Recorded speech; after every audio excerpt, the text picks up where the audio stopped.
Morning, YouTube. Today we're working on the Diesel 300, and this white reel head was on the Grunlow yesterday. Like I said, we changed all the sickle guards, and this is the standard pulley. I believe this is a happy medium because this unit uses the belts, which I described yesterday on the black reel. This has this little 12-volt motor you run off a toggle switch in the cab. This combine, none of the combines we had were ever equipped with that toggle switch. They were too old. So I got to run that to the battery, and then I've got to run the new header control line, which is right there. Like I said yesterday, they have the 2-prong. It runs up through there, and then that's where we'll hook our motor up, right up in there. This is not terribly critical, but it talks about it in the manual. This is just off enough to where I can't get the pin to slide all the way through. So I obviously have to adjust that, which is just these 2 bolts, and then it's got a ready rod below it to shove it up or down, and then these shims will be behind it, and I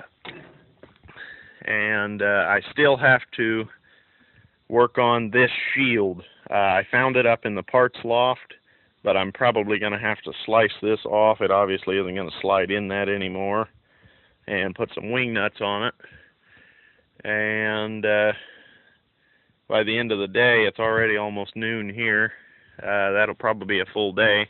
I did find, we thought we had an antifreeze leak on this old rascal, and all it was, a little bit of a sigh of relief, was that the tractor mechanic forgot to tighten a radiator hose, and that was definitely a relief, which you can see she's a little oily and crusty from it all, but we finally got that tracked down.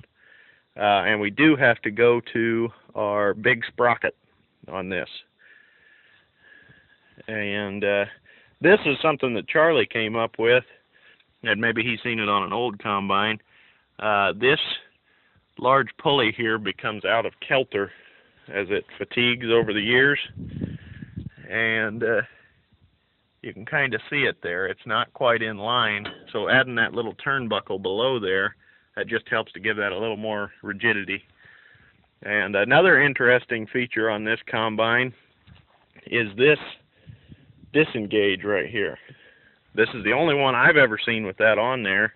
And basically, it has a pedal below the operator's seat, right over here.